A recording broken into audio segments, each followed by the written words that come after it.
क्या आपने कभी सोचा है कि आज सारा विश्व गरीबी, बेरोजगारी और शोषण से क्यों जूझ रहा है? दुनिया में लगभग हर रोज 34,000 बच्चे भूख और कुपोषण के कारण मर जाते हैं और लाखों बच्चे रात को भूखे सोते हैं।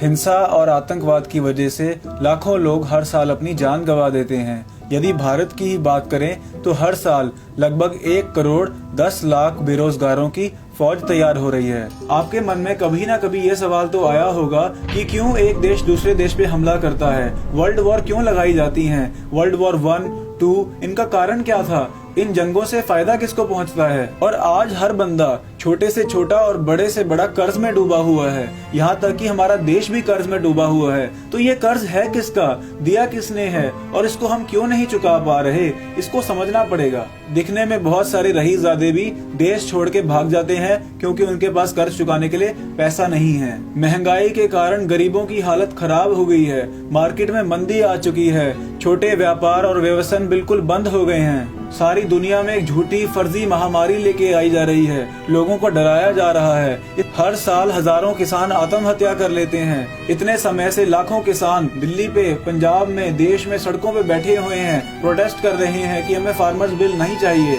तो ऐसा सरकार के ऊपर कौन सा दबाव है कि जो बिल फार्मर्स को चाहिए ही नहीं, उन पे जबरदस्ती उनको पिटवा के थोप के दे रही है। 15 साल की पढ़ाई करने के बाद भी, 12 साल स्कूल, 3 या 4 साल कॉलेज, उसके बाद भी हमारे बच्चों को नौकरी नहीं मिलती है। इसका क्या कारण है? क्या हमारे स्कूल में स्किल बेस्ड एजुकेशन दिया नहीं जा रहा? देश में इतने बड़े बड़े अस्पताल, इतने डॉक्टर्स, इतने स्पेशलिस्ट आ चुके हैं, पर फिर भी बीमारियां बढ़ती जा रही हैं। और जो लोग अस्पताल ट्रीटमेंट कराने जाते हैं वो पहले से ही ज्यादा बीमार होकर लौटते हैं। इतना खर्चा करने के बावजूद भी उनकी बीमारियां बढ़ जाती हैं और अपने आप को स्वस्थ कैसे रखें उनको सिखाया ही नहीं जा रहा। देश की राजनीति में ऐसा कोई लीडर नहीं है जिसको देख के हम उस पर विश्वास कर सकें, जो ईमानदार हो। और हमारी युवा पीढ़ी का चरित्र दिन बर दिन खराब होता जा रहा है। पोर्नोग्राफी, सेक्सुअल फैंटेसीज, इन चीजों से ही उनका दिमाग भर गया है। इस तरह के अश्लील गाने और मूवीज बनाई जा रही हैं जिनको देख के हमारे युवा पीढ़ी भ्रष्ट होती जा रही है। देश में आए दिन बलात्कार हो रहे हैं। हमारी युवा पीढ़ी को नशों ने पूरी तरह से घेर लिया है। लेस्बियन और गे जैसे कंसेप्ट्स हमारी संस्कृति में डाले जा रहे हैं। हमारी देश के नेचुरल रिसोर्सेज, रियल एसेट्स पर कॉरपोरेट घरानों का कब्जा होता जा रहा है। हमारे किसान और आदिवासियों को उनकी जल जंगल जमीन से वंचित करके कॉरपोरेट्स को बेचा जा रहा है। तो दोस्तों, यदि आप जानना चाहते हैं कि इतनी सारी प्रॉब्लम जो दुनिया में है, क्या ये अपने आप आई या इनको लेके आया गया है? ये षड्यंत्र किसने रचा है? इसका मूल जड़ क्या है? कारण क्या है इतनी सारी प्रॉब्लम्स का? तो अगर आप जानना चाहते हैं तो इस वीडियो को अंत तक जरूर देखिएगा, क्योंकि आज हम इस वीडियो में बात करेंगे कि दुनिया पे शासन कौन करने की कोशिश कर रहा है, कौन है जो हर इंसान को गुलाम बनाने की कोशिश कर रहा है, कौन है जो इन सारी फर्जी प्रॉब्लम से प्रॉफिट करता है। इसे समझने के लिए हमें हमारी दुनिया में पैसे की व्यवस्था को समझना पड़ेगा। दोस्तों, पैसा तो हम सब इस्तेमाल करते हैं, पर पैसा होता क्या है ये हमें अभी तक प्रॉपरली नहीं पता। और ये पैसा बनाता कौन है और ये पैसे का नियंत्रण करता कौन है? जो दुनिया में पैसे का नियंत्रण करता है वही दुनिया को गुलाम करने के लिए साजिश रच रहा है। पहले समय में गुलामी करने के लिए डराया जाता था बंदूक से, बंदूक दिखा के, डंडा दिखा के लोगों को गुलाम बनाया जाता था। लेकिन आज की दुनिया ऐसी है, इतने सारे लोगों को गुलाम बनाने के लिए एक ऐसा इनडायरेक्ट तरीका निकाल लिया गया है, लोगों को कर्जे में डुबा के, उनको डेथ स्लेव बना के अपना गुलाम बनाया जा रहा है। और जब हम इस सिस्टम को समझ गए तभी हम कोई क्रांति ला सकते हैं, क्योंकि अगर हमें पता ही नहीं सिस्टम में प्रॉब्लम क्या है तो हम जो सोल्यूशन लेंगे वो हवा में तीर चलाया जाएगा जिसका कोई आउटपुट नहीं निकलेगा। हम हाथी की पूंछ को पकड़ लेंगे या टांग को पकड़ लेंगे या नाक को पकड़ लेंगे, पूरा हाथी पिक्चर हमें समझ आएगी इस वीडियो को देखने के बाद। तो दोस्तों, पहले हमें कुछ सवालों के जवाब ढूंढने पड़ेंगे कि दुनिया में राज कौन करता है, किसका पैसा चलता है। हर कोई कर्ज में डूबा हुआ है, पर ये कर्ज किसने दिया है, ये कर्ज देके कौन कमाता है और हम लोग इस कर्ज को क्यों नहीं चुका पा रहे? यानी कि फ्रैक्शनल रिजर्व बैंकिंग, अंश रिजर्व बैंकिंग क्या है? इस प्रक्रिया को बड़े ही ध्यान से सुनिएगा। तो दुनिया को पैसे द्वारा नियंत्रण करने के लिए दुनिया के शासक ने जो पिरामिड बनाया है, जो स्ट्रक्चर बनाया है, पहले हम उसे समझने की कोशिश करते हैं। तो ये जो शासक हैं ये समझते हैं कि दुनिया में जो भी जनता है, जो भी लोग हैं, ये भेड़ बकरियों की तरह हैं। ये हमारी गुलामी करने के लिए हैं। इनका काम क्या है? दुनिया में पैदा होना, पैदा होके पढ़ाई करना, और पढ़ाई इसलिए नहीं करना कि वो अपना सुखी और अमीर जीवन जी सके, पढ़ाई इसलिए करना ताकि वो हमारे लिए नौकरी कर सके, हमारी गुलामी कर सके।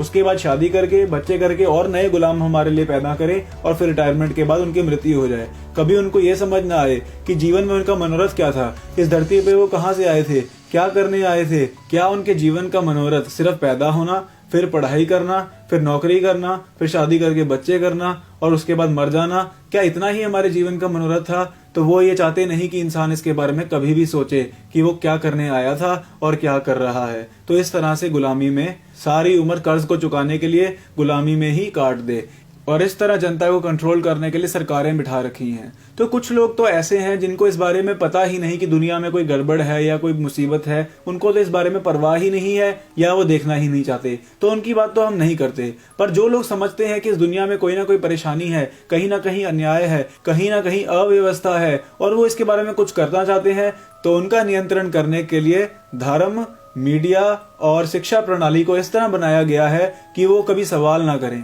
नकली धर्म गुरु आके सबको कहते हैं, अरे तुम क्या लेके आए थे, तुम क्या लेके जाओगे, संग्रह मत करो, जो है सब भगवान पे छोड़ दो। तो इस तरह बोल के सोसाइटी में कोई चेंज लेके आने वाली मोटिवेशनल स्पीच या स्पिरिट लोगों में कभी नहीं भरते, ताकि लोग कभी आवाज ना उठाएं।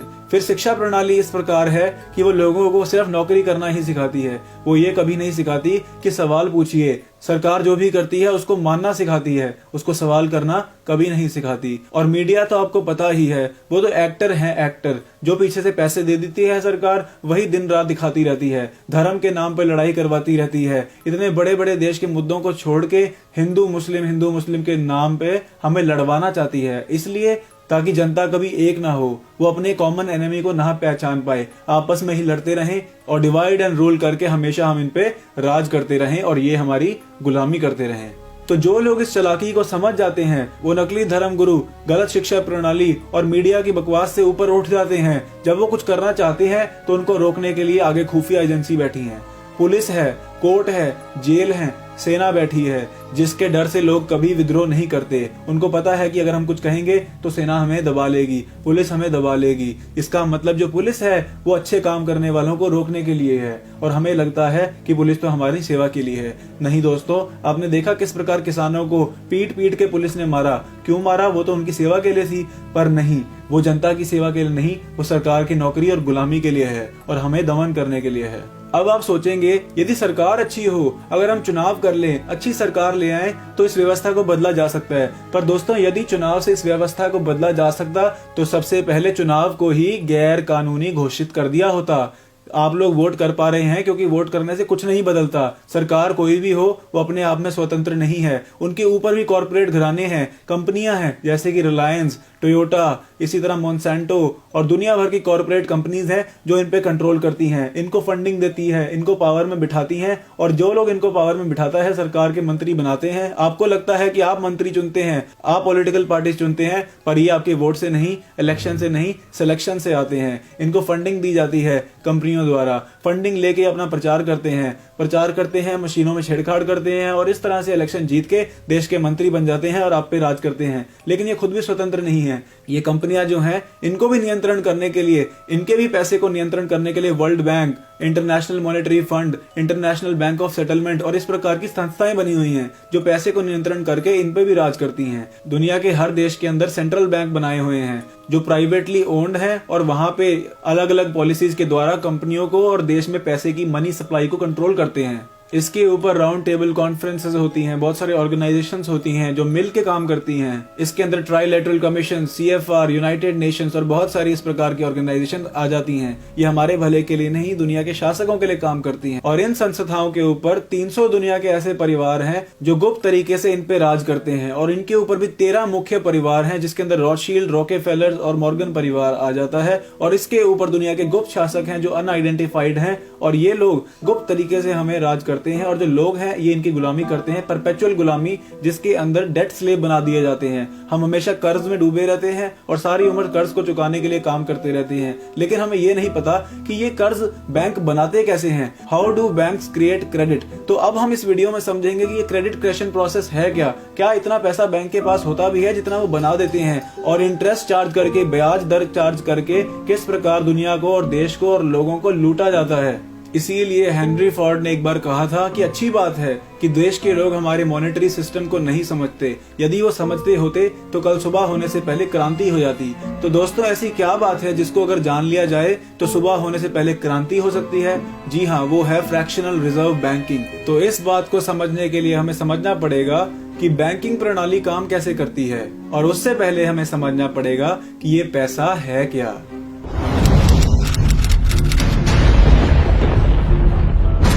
जैसा कि आप स्क्रीन पर देख रहे हैं, 3 तरह के रुपए हैं। 1 रुपया चांदी का है जो कि भारत सरकार ने जारी किया है, जिसकी कीमत 1 तोला यानी 10 ग्राम चांदी है। दूसरे फोटो में 1 रुपए का नोट देखेंगे, यह भी भारत सरकार ने जारी किया है और इस पर वित्त मंत्रालय के वित्त सचिव के हस्ताक्षर हैं। तीसरे फोटो में 1 रुपए का सिक्का है और यह भी भारत सरकार द्वारा जारी किया गया है। लेकिन 2 रुपए से लेकर 2000 रुपए तक सभी नोट अलग अलग तरह के मिलेंगे। इसमें पहला अंतर यह है कि यह भारत सरकार द्वारा नहीं बल्कि भारतीय रिजर्व बैंक द्वारा जारी किया गया है और भारत सरकार ने इसे गारंटी दी है। इस 100 रुपए के नोट को ध्यान से देखें। इस पर लिखा है, मैं धारक को 100 रुपए अदा करने का वचन देता हूं, और इसके नीचे भारतीय रिजर्व बैंक के गवर्नर के हस्ताक्षर होते हैं। इस तरह की बात आप 2 से 2000 रुपए के सभी नोटों में देख सकते हैं, जो बात 1 रुपए के नोट में नजर नहीं आती है। आइए पहले जान लेते हैं कि इन बैंकों का जन्म कैसे हुआ। पश्चिमी देशों में पहले लोग सुनारों के पास अपना सोना चांदी सुरक्षित रखते थे। जब कोई सुनारों के पास 100 तोला चांदी के सिक्के यानी 100 रुपए जमा करने जाता था तो बदले में वो उसे एक कागज की रसीद अपनी मोहर लगाकर देता था, जिस पर लिखा रहता था कि मैं धारक को 100 तोला चांदी देने का वचन अदा करता हूँ। यह रसीद आज के नोट की तरह रहती थी। जिस रसीद को वह व्यक्ति अगर सुनार को वापस देता तो उसे 100 तोला चांदी मिल जाती। धीरे धीरे लोगों का विश्वास इस रसीद पे बढ़ना शुरू हो गया, क्योंकि लोग यह जानते थे कि यदि हम ये रसीद सुनारों को दिखाएंगे तो इसके बदले हमारा सोना चांदी मिल जाएगा। तो हुआ क्या, लोगों ने इन रसीदों को ही मुद्रा के रूप में प्रयोग करना शुरू कर दिया, क्योंकि बहुत कम लोग अपना चांदी लेने के लिए सुनार के पास जाते थे। आमतौर पर उसे वापस लेने के लिए एक समय में 10% से भी कम लोग आते थे। इसे देखते हुए सुनारों ने 10% अपने पास जमा रखकर बाकी सोना और चांदी लोगों को ऋण के रूप में ब्याज पर देना शुरू किया। इस तरह सोना और चांदी अब अन्य लोगों के पास से घूमता हुआ वापस सुनारों के पास आने लगा। उसका भी 10% रखकर बाकी फिर से ब्याज पर चढ़ाया जाने लगा और इस तरह से एक ही सोने को कई बार ब्याज पर दिया जाने लगा। इस प्रक्रिया को बैंकिंग की भाषा में अंश reserve banking, fraction reserve banking कहा जाता है। इन लोगों को मनी चेंजर कहते थे। सुनारों ने यह व्यवस्था बनाई कि जब भी कोई अपनी रसीद लेके उनके पास आता था तो वे उसे सोना चांदी वापस लौटा देते थे, और बाकी का सोना चांदी जो कि 90% होता था उसे अपने असली मालिक से पूछे बगैर ही लोगों में कर्ज के रूप में दे दिया करते थे, और उस पर भी ब्याज कमाते थे। यानी कि उनके पास पैसा है नहीं, पर फिर भी कर्ज दिए जा रहे हैं। इसे एक उदाहरण से समझते हैं। मान लीजिए किसी शहर में कुल 100 तोला चांदी है जो एक सुनार के पास जमा है। इसमें से वह 10 तोला वापस देने के लिए रिजर्व के रूप में रख लेता है और शेष 90 तोला को ऋण के रूप में ब्याज पर देता है। ब्याज की दर अगर 6% वार्षिक भी हो तो 90 तोला चांदी का वार्षिक ब्याज 5.4 तोला बनता है। इसमें सबसे बड़ी धोखाधड़ी यह हुई कि देश में पैसे की मात्रा जो 100 थी अब वह 190 हो गई। एक तरह से 90 की रकम सुनार ने जादुई तरीके से बना कर दी। लेकिन यह धोखाधड़ी यहीं नहीं रुकी। कर्ज पर 90 तोला चांदी लेने वाले व्यक्ति ने उसे खर्च किया होगा। इस तरह वह चांदी बाजार में घूमकर अंततः उसी सुनार के पास जमा हो जाएगी, जिसके बदले सुनार फिर से वायदे की एक रसीद काट कर दे देगा। उसका भी 10% रखकर बाकी का पैसा कर्ज के रूप में दे दिया जाएगा, जिस पर वह और ब्याज लेगा और पैसे की मात्रा फिर से बढ़ जाएगी। जैसा कि आप देख रहे हैं कि 90 तोला चांदी में से 9 तोला रखकर 81 तोला कर्ज के रूप में दी गई, जिस पर 4.86 तोला का ब्याज मिला और पैसे की मात्रा बढ़कर 271 हो गई। इसी तरह से यह प्रक्रिया बार बार चलती रहने पर अंत में असल रूप में 100 तोला चांदी होते हुए भी 1000 तोला जमा राशि के रूप में दिखाई देती है, जिसके बदले 1000 तोला की रसीद देश में फैल जाती है, जिससे पैसे की मात्रा 100 से बढ़कर 1000 हो जाती है, जबकि कुल 100 तोला चांदी अभी भी रिजर्व के रूप में सोनार के पास रखी है। कृपया यह ध्यान रखें कि सोनार द्वारा जारी चांदी की रसीद बाजार में प्रतीकात्मक मुद्रा के रूप में इस्तेमाल हो रही है। 100 तोला चांदी होते हुए भी सोनार ने 900 तोला चांदी लोगों को रहस्यमय ढंग से कर्ज पे दे रखी है, जिस पर वो 54% सालाना ब्याज के रूप में वसूलता है। पिछले एपिसोड में हमने देखा था कि सोनार किस तरह 10% रखकर बाकी का सोना चांदी कर्ज पर देता था, पर अब सोनार को थोड़ी सी चालाकी सूझी। उसने सोचा कि अब से जब कोई व्यक्ति उसके पास कर्ज मांगने के लिए आए तो क्यों ना वह उसे असली सोना चांदी देने की बजाय उतने ही सोना चांदी की रसीद दे दे। इस बात को सोनार ने आजमा कर भी देखा। अब जब भी कोई सोनार के पास पैसे लेने जाता था तो सोनार उससे यह वचन लिखवा लेता था कि वह उधार लिए गए पैसों को ब्याज सहित लौटाएगा। लोगों के दिए गए इस वायदे को अपनी संपत्ति मानकर सोनार उतना पैसा नहीं होते हुए भी उतना पैसा देने की बात करने लगा। और क्योंकि सोनार के पास उतनी चांदी तो होती नहीं थी जितनी उसने लोगों को देने का वायदा कर दिया है, तो वह लोगों से ये कहता है कि जितनी चांदी मुझे आपको देनी है आप उतनी ही चांदी की रसीद मुझसे ले लीजिए और इसे धन की तरह इस्तेमाल करिए। लोगों को लगता था कि हमारा चांदी तो सोनार के पास रखा ही है, तो उन्होंने रसीद पे ही भरोसा करके रसीद को ही मुद्रा के रूप में प्रयोग करना शुरू कर दिया, मानो कि सोनार के घर में एक पैसा छापने की मशीन आ गई। सोनार के पास जितना सोना चांदी रखा रहता था वह उससे 9 गुना ज्यादा रसीद दे देता था। असलियत में सोनार को बस उतनी ही रसीद छापने का अधिकार था जितनी उसके पास चांदी थी, लेकिन वह उससे 10 गुना ज्यादा छापकर लोगों को कर्ज दे देता और उस पर ब्याज वसूलता था। अगर ब्याज की दर 6% वार्षिक भी हो तो वह सिर्फ 6% न रहकर 9 गुना बढ़ जाता था। क्योंकि सोनार 9 गुना ज्यादा पैसा छापता था, इसीलिए ब्याज भी 9 गुना बढ़कर 54% हो जाता था। एक साल में चांदी पर अगर 54% ब्याज लगा तो 2 साल के अंदर सारा सोना चांदी सोनार की तिजोरी में आ गया। इन सोनारों ने सभी देशों में फैलकर इसी तकनीक का उपयोग करके दुनिया का लगभग सारा सोना चांदी अपने पास इकट्ठा कर लिया। सारा सोना चांदी अपने पास आ जाने के बाद अब दुनिया को और लूटने के लिए इन सोनारों ने बिना सोने या चांदी के आधार पर ऐसे ही पैसा छापकर कर्ज पर देने का निर्णय किया और साल 1933 में गोल्ड स्टैंडर्ड समाप्त करवा दिया गया। गोल्ड स्टैंडर्ड खत्म होने का मतलब यह था कि अब से रसीदों के बदले बैंकों के पास जमा आपका सोना या चांदी वापस नहीं मिलेगा। हम ये जानते हैं कि आपको लगता है कि कोई भी देश जितना ही पैसा छाप सकता है जितना उनके पास सोना या चांदी है, पर गोल्ड स्टैंडर्ड के खत्म होने के बाद ये रूल भी खत्म हो गया। जैसे वे पहले सोना चांदी रखकर कागज की रसीद काटते थे, अब देशों के केंद्रीय बैंकों के द्वारा बनाए गए पैसों को रखकर 10 गुना ज्यादा पैसा कर्ज के रूप में देने लगे। यह कर्ज के पैसे लोगों के बैंक खाते में लिखे रहते हैं, जबकि असलियत में बैंकों के पास होते ही नहीं है। इसीलिए आप देखते हैं कि भारतीय रिजर्व बैंक के नोट पर केंद्रीय सरकार गारंटी देती है ताकि लोगों का विश्वास इस कागज पर बना रहे। जब तक सोना चांदी था तब तक ये लोग सीमित पैसा बना सकते थे, लेकिन अब ये लोग कागज के नोट रखकर अनंत पैसा बना सकते हैं। अंश रिजर्व बैंकिंग की इस प्रक्रिया से दुनिया का 90 से 95% पैसा केंद्रीय बैंक नहीं बल्कि व्यवसायिक बैंक बनाते हैं। एक तरह से पैसे बनाने का असली अधिकार किसी केंद्रीय बैंक जैसे भारतीय रिजर्व बैंक या सरकार के पास ना होकर किसी नुक्कड़ चौराहों पर स्थापित व्यावसायिक बैंकों के पास है, जैसे ICICI bank, axis bank, city bank इत्यादि, और इनकी लगाम विदेशी ताकतों के पास है।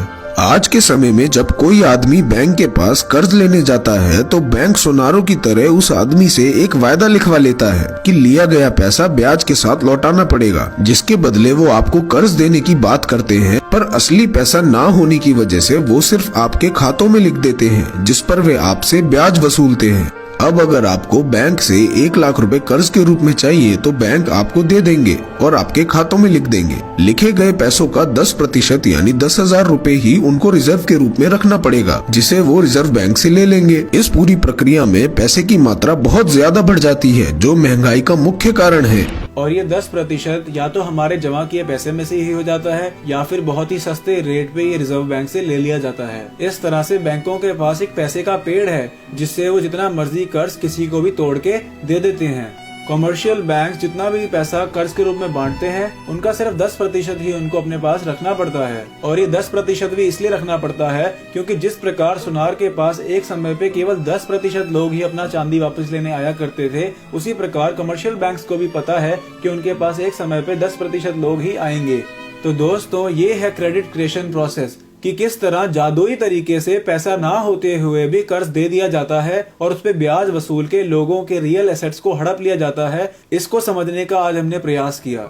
हम चाहते हैं कि वीडियो बहुत लंबी ना हो जाए, इसलिए हम इस वीडियो के एपिसोड को यहाँ पे पॉज करते हैं और बाकी आपको सारा अगले वीडियो में दिखाएंगे। अब तक हमने समझा कि पैसा है क्या और कर्ज बनता कैसे है, सुनारों ने किस प्रकार कर्ज बनाया और अब हमारी बैंकिंग सिस्टम जो है वो किस प्रकार अपने पास पैसा ना होते हुए भी कर्ज बांट रही है और लोगों को लूट रही है। अगले एपिसोड में हम समझेंगे कि किस प्रकार इस कारण की वजह से दुनिया में महंगाई आती है, मंदी आती है, लोगों का धंधा चौपट हो जाता है, किसान आत्महत्या करने पे मजबूर हो जाते हैं, भूखमरी, बेरोजगारी, इस तरह की प्रॉब्लम्स आती हैं। तो जुड़े रहिए हमारे साथ, सब्सक्राइब कीजिए हमारे चैनल को और इस जानकारी को जिसका आधार है बैंकों का माया जाल, ये पुस्तक आप bankjal.com पर जाके पढ़ सकते हैं। ये लगभग 90 पेज की एक किताब है जिसके अंदर बैंकों की मिस्ट्री समझाई गई है। अगर आप इंग्लिश में पढ़ना चाहते हैं एक पुस्तक तो द मिस्ट्री ऑफ बैंकिंग आप जरूर पढ़िएगा। तो मिलते हैं अगली वीडियो में। नमस्कार।